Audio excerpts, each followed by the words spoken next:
بسم اللہ الرحمن الرحیم اعوذ باللہ من الشیطان الرجیم بسم اللہ الرحمن الرحیم وبہ نستعین رب یسر ولا تؤثر وتمم بالخیر فلنشرع هذا الکتاب قربۃ الی اللہ۔ الحمدللہ، اللہ تعالیٰ نے توفیق عطا کی ہے کہ لمحہ سوم کے کتاب الدین سے آگے میں تدریس کروں، اور میں پروردگار سے یہ توفیق چاہتا ہوں کہ میں آپ لوگوں تک اس لمحہ کے مقاصد پہنچا سکوں۔ البتہ یہ لمحہ سوم شروع تو متاجر سے ہوتی ہے، لیکن کتاب المتاجر فی الحال توفیق نہیں ہے، وہ نہیں پڑھا رہا ہوں، کتاب الدین سے پڑھا رہا ہوں۔ تو اس میں انشاءاللہ سب سے پہلے تو یہ آپ کے خدمت میں کہ یہ دین نہیں ہے بلکہ دین، دال پر فتح دے کے پڑھیں گے۔ اس کے بعد پھر فرماتے ہیں کہ اگر ترکیب کے لحاظ سے تو کتاب مضاف ہے اور دین مضاف الیہ ہے۔ اچھا، پھر فرماتے ہیں کہ دین کی دو قسمیں ہیں، یہ آپ کے ذہن میں ہونی چاہیے کہ دین کی دو قسمیں ہیں۔ پہلی قسم کو جو ہے کیا ہے، قرض کہا جاتا ہے اور قرض بھی کہا جاتا ہے۔ شاید ہمارے معاشرے میں ہم جب سے پیدا ہوئے ہیں تو ہم نے قرض سنا ہے، اگر کوئی کاف پر کسرہ پڑے گا تو ہمیں تعجب ہوگا، لیکن بہرحال عربی لغت کے حساب سے دونوں لفظ ٹھیک ہے۔ اور دوسری جو ہے بحث وہ ہے عبد اور کنیز کا قرض، جیسے دین العبد والامہ کہتے ہیں۔ تو اب کیونکہ دونوں کے احکام الگ الگ ہیں، اس لیے انہوں نے پہلے قرض کے بحث کو شروع کیا ہے، اس کے بعد جو ہے دین العبد اور دین الامہ کے بحث کو شروع کریں گے۔ پھر فرماتے ہیں کہ ہم پہلی بحث میں آتے ہیں قرض میں۔ تو قرض کو آپ کاف کو فتح دے کے پڑھیں، کاف کو کسرہ دے کے پڑھ سکتے ہیں۔ قرض دینے کی کافی ساری فضیلت اور عظمت بیان کی گئی ہے۔ روایات میں بہت ساری روایات بھی موجود ہیں، اگر ان روایات کو پڑھنا چاہیں گے تو شاید پورا درس ہمارا ان روایات کے بارے میں چلا جائے گا، جس میں سے جو شہید ثانی نے روایت کو نقل کیا ہے کہ قرض کا ایک درہم، یہ جو ہے ثواب اس کا 18 درہم کے بدلے میں ہے، جبکہ صدقہ کا ایک درہم 10 درہم جتنا اس کا ثواب ملتا ہے۔ پھر اس کی معصومین نے علت بھی بتائی ہے کہ آپ جب قرض دیتے ہیں تو جس بندے کو قرض دیتے ہیں وہ ٹائم پہ پھر واپس کرے گا، تو پھر آپ دوسرے ضرورت مند کو قرض دے سکتے ہیں، جبکہ صدقے والا درہم گیا تو گیا، وہ پھر واپس نہیں آئے گا کہ کسی دوسرے ضرورت مند کی ضرورت پوری کرے۔ اور دوسری بات یہ کہ عام طور پر قرض ضرورت مند لیتا ہے، غیر ضرورت مند قرض نہیں لیتا، جبکہ صدقہ جو ہے کیا ہے، ضرورت مند کے ہاتھ میں بھی پہنچ سکتا ہے، غیر ضرورت مند کے ہاتھ میں بھی پہنچ سکتا ہے۔ پھر اس کے بعد جو ہے کیا ہے جناب، حدیث ایک میں ثواب کی خاطر اگر کہیں تو پڑھ دوں، تو وہ حدیث اس قسم کی ہے کہ رسول اکرم صلی اللہ علیہ وآلہ وسلم نے فرمایا، جو بندہ کسی مومن کو قرض دے اور پھر یہ بھی دیکھے کہ جب وہ ادا کر سکے گا تو میں اسے لوں گا، تو اس کا یہ مال ایسے ہے جیسے زکوٰۃ ہے، اور یہ شخص ایسے ہے کہ جیسے ملائکہ کے دعاؤں میں اس کو یاد کیا جاتا ہے، یہاں تک کہ جو ہے کیا ہے اس کو وہ قرضہ ادا ہو۔ اس کے بعد پھر فرماتے ہیں کہ قرض جب آپ دیتے ہیں تو آیا اس میں نیت کرنا ضروری ہے یا ضروری نہیں؟ فرماتے نیت کرنا ضروری نہیں ہے، تو نتیجے میں قصد قربت بھی ضروری نہیں ہے۔ البتہ وہ الگ بات ہے کہ اگر آپ چاہتے ہیں قرض سے ثواب آپ کو ملے تو مطلق ثواب متوقف ہے جناب قصد قربت پر۔ آپ اپنے بیوی بچے کو جو نان نفقہ دیتے ہیں اس میں بھی قصد قربت کریں گے تو ثواب ملے گا، ورنہ ثواب نہیں ملے گا۔ اس کے بعد پھر اور بھی جو ہے جناب فرماتے ہیں کہ قرض عقود میں سے ہے یا نہیں؟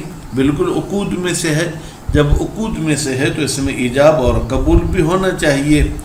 فرماتے ہیں عقود کی دو قسمیں ہیں، عقود لازمہ اور عقود جائزہ۔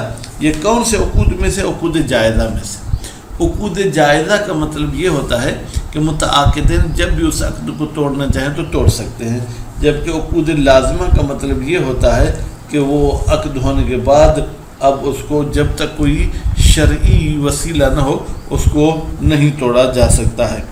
پھر اس کے ایجاب اور قبول کے جو ہے کیا ہے آپ کی خدمت میں سیغے بھی بیان کیے جائیں گے۔ تو ابھی ہم چلتے ہیں جناب کتاب الدین، وہ قسمات۔ کتاب الدین کی دو قسمیں ہیں۔ اب وہ کی ضمیر کہاں جائے گی؟ کتاب کی طرف۔ قسمان تو تثنیہ ہے تو اس لیے نون تثنیہ تو مکسور ہوگی۔ پہلی قسم جو ہے الاول القرض، پہلی قسم قرض ہے جناب، بفتح القاف و کسرہا، کاف کو فتح دے کے پڑھیں یا کاف کو کسرہ دے کے پڑھیں، دونوں گنجائشیں ہیں۔ وفضلہ عظیم، اب یہ فضلہ کی ضمیر کہاں جائے گی جناب؟ یہ قرض کی طرف جائے گی کہ بھائی یہ قرض جو ہے اس کی فضیلت زیادہ ہے، یہ زیادہ عظمت والا ہے۔ اچھا، اگر آپ کہیں گے جناب خود قرض کی ہمیں مطلب بتا دیں، قرض کی معنی بتا دیں۔ قرض کی معنی اور مطلب یہ ہے کہ آپ غیر کو اپنا مال دیتے ہیں اس شرط کے ساتھ کہ وہ کچھ ٹائم کے بعد آپ کو واپس کرے۔ اچھا، تو پھر دین اور قرض میں کون سی نسبت ہے؟ فرماتے ہیں دین قرض سے اعم ہے، اس لیے کہ دین جو جنایات دیات وغیرہ کو بھی شامل ہے، جبکہ قرض صرف اسی مال کو شامل ہے جو آپ کسی کو دیتے ہیں۔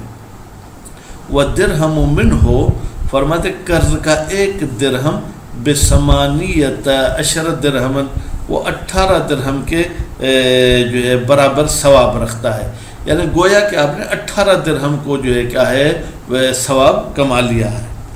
مَا أَنَّ الدِّرْهَمَ صَدَقَةِ، جبکہ صدقے کا درہم ب10 جناب وہ جو ہے 10 درہم کے بدلے میں ہے، یعنی ایک درہم آپ نے صدقہ دیا، گویا کہ آپ نے 10 درہم راہ خدا میں خرچ کیے۔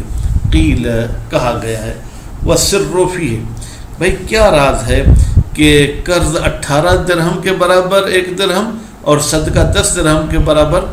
ان صدقۃ، بتحقیق صدقہ تقع فی ید المحتاج وغیرہ، وہ محتاج اور غیر محتاج کے ہاتھ میں واقع ہو سکتا ہے، کیونکہ آپ تو صدقہ دے رہے ہیں، کوئی آپ اس کے پیچھے نیب تو نہیں لگائیں گے کہ یہ محتاج ہے یا محتاج نہیں ہے۔ والقرض لا یقع الا فی ید المحتاج غالباً، اور قرض اکثر واقع نہیں ہوتا مگر محتاج کے ہاتھ میں۔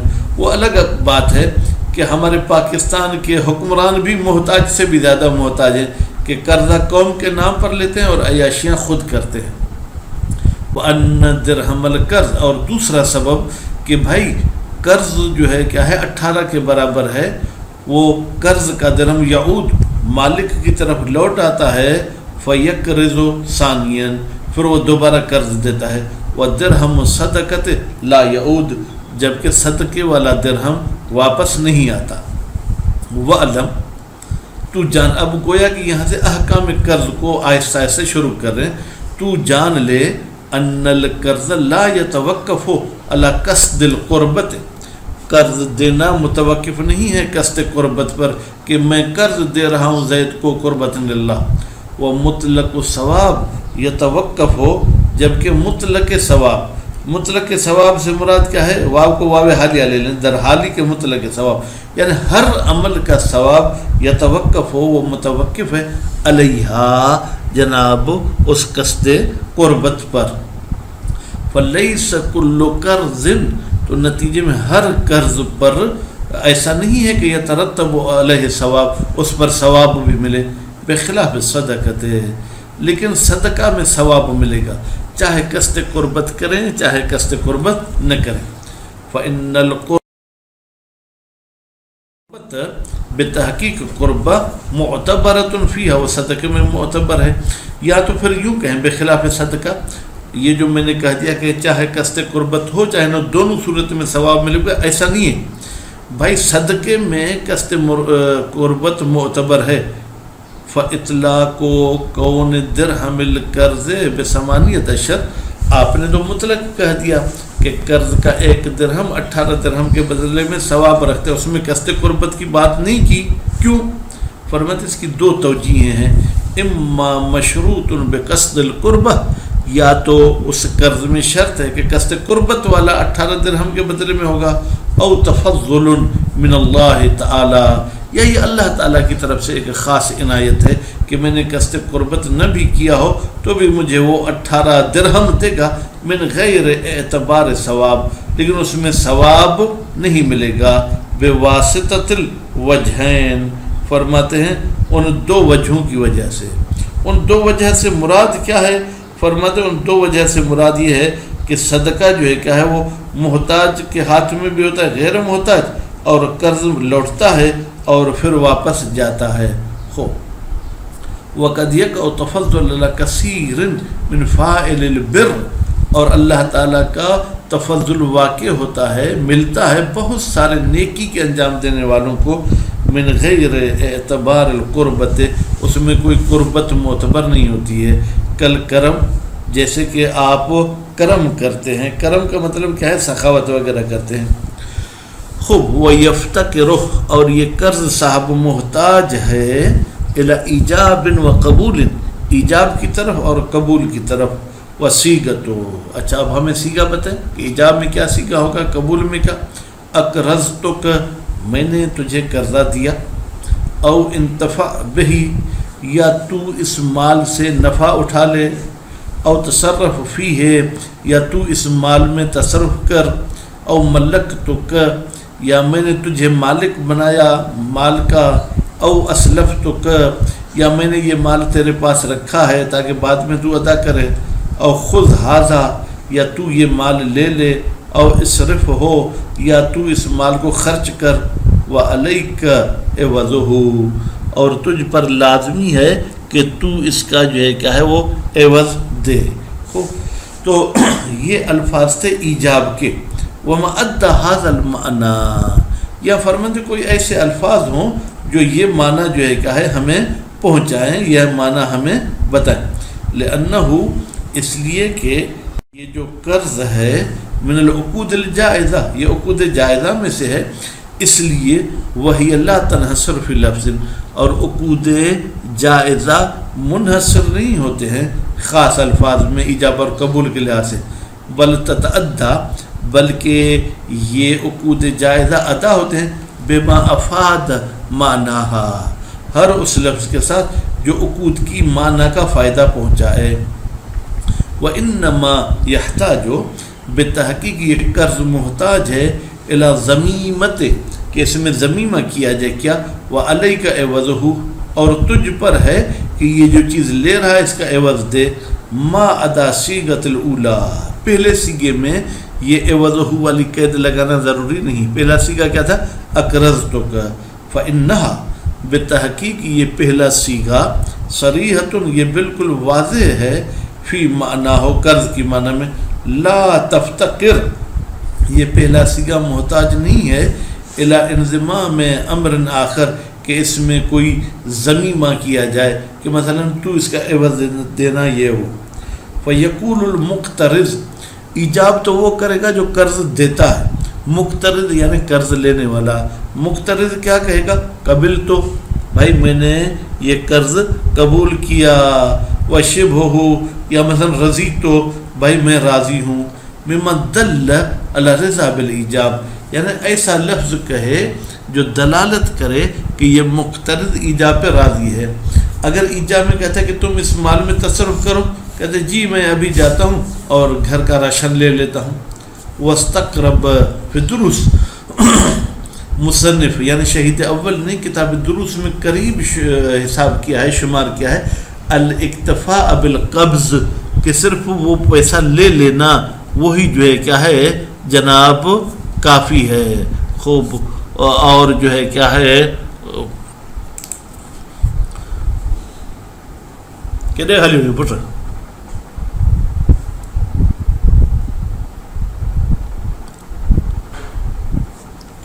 صحیح ہے،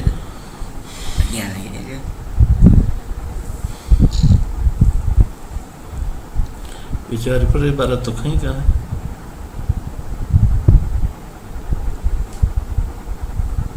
یہ روضۃ البیہ ڈاٹھی کا نہ تھی؟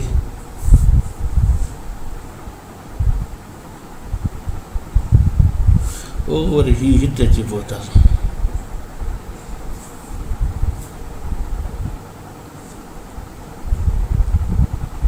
پانی چاہتی دو ہل ہاں دھوڑ وجھا تو سدے پان کے تو کے ہل ہل کیا ہے بھلا اور مصنف صاحب نے کتاب دروس میں قریب شمار کیا ہے الاکتفاء بالقبض کہ قبض پر جو ہے کیا ہے وہ بھی کافی ہے، یعنی آپ صرف لے لیں اس چیز کو تو گویا کہ آپ نے قبول کر لیا. لأن مرجعہ اس لیے کہ قبض کا مرجع کس کی طرف ہے؟ الی الاذن فی تصرف کہ بھائی آپ کو اذن ہے کہ آپ اس مال میں تصرف کریں. وہو حسن فرماتے ہیں کہ یہ بات اچھی ہے. کیوں؟ من حیث اباحت تصرف اس لحاظ سے کہ آپ کے لیے تصرف کرنا جو ہے کیا ہے وہ مباح ہے کہ آپ اس مال میں تصرف کر سکتے ہیں. اما افادت للملک لیکن یہ کہ یہ قبض کرنا فائدہ پہنچے کہ آپ اس قرض کے مالک بھی ہو گئے ہیں. المترتب علی صحت القرض جو متوقف ہے کہ قرض صحیح ہے. فلا